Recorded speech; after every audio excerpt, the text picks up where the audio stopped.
Srimad Bhagavatam, traducido y comentado por Srila Prabhupada. Canto 1. La creación.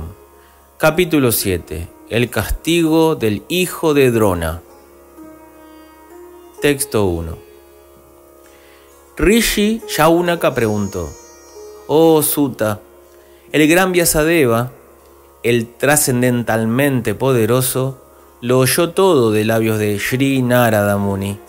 Por lo tanto, ¿qué hizo él después de la partida de Narada? Significado.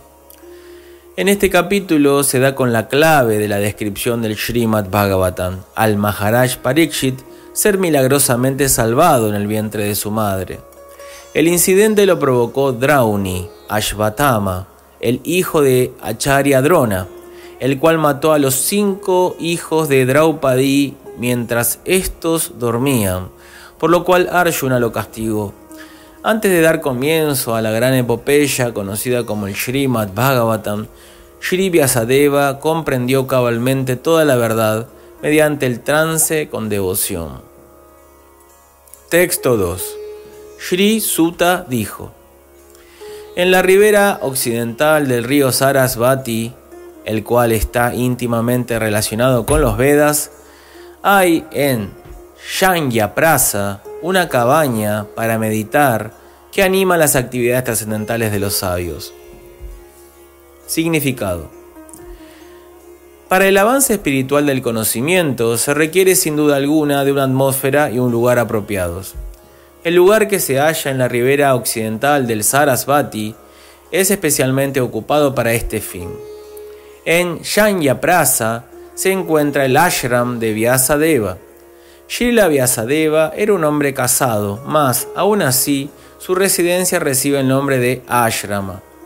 Un ashrama es un lugar en donde el cultivo espiritual es siempre lo principal.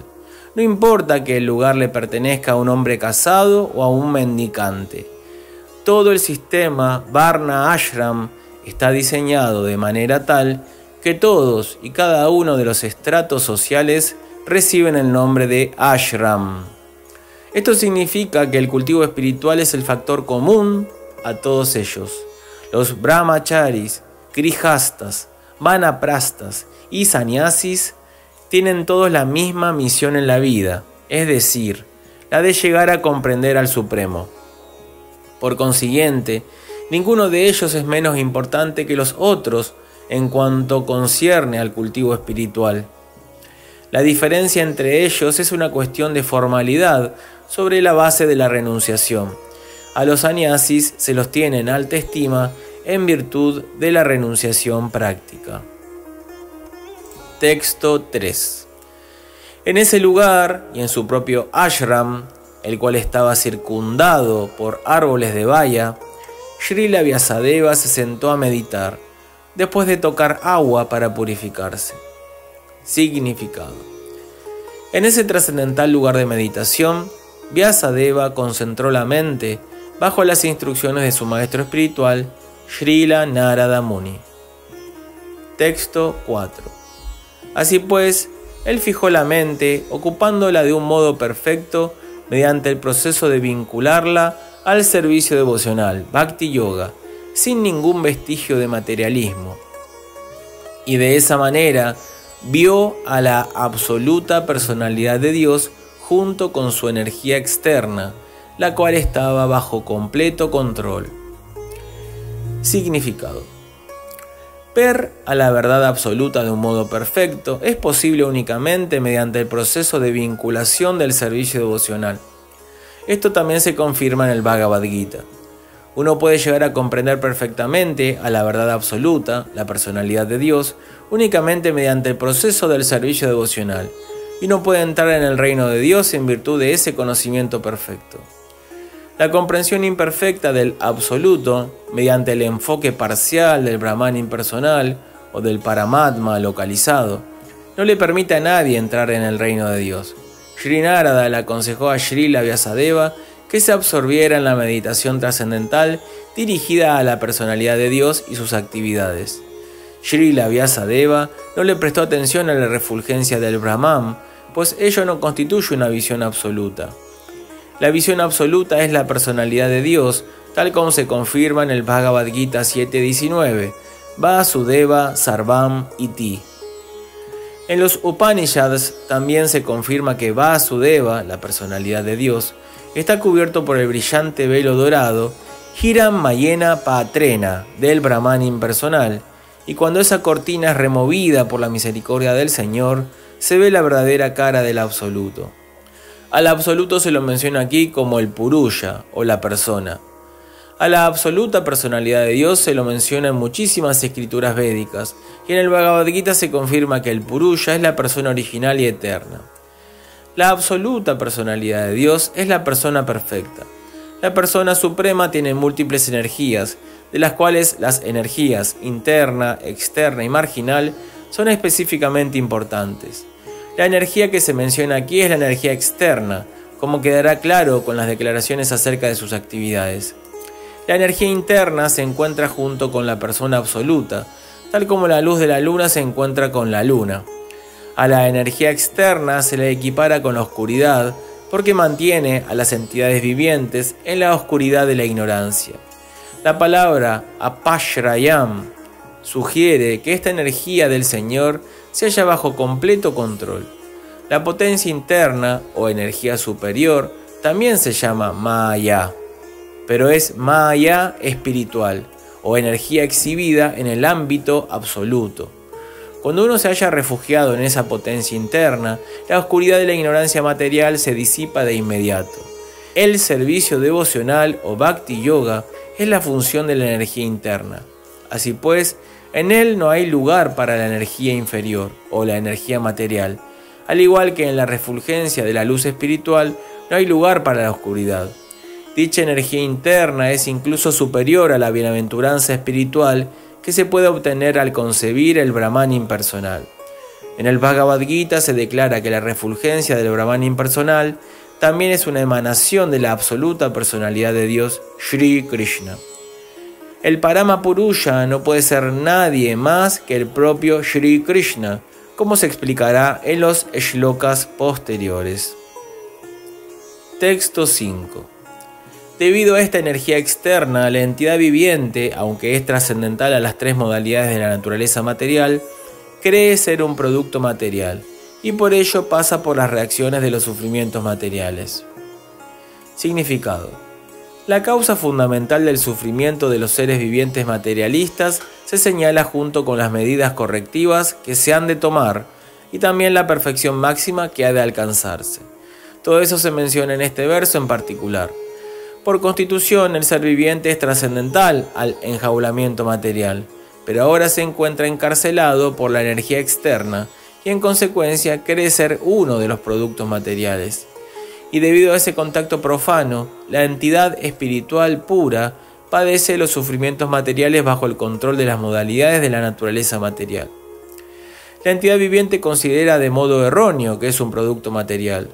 Esto significa que la actual forma pervertida de pensar, sentir y desear, bajo las condiciones materiales, no es natural para ella. Pero ella tiene su modo normal de pensar, sentir y desear. En su estado original, el ser viviente no se encuentra sin la capacidad de pensar, desear y sentir.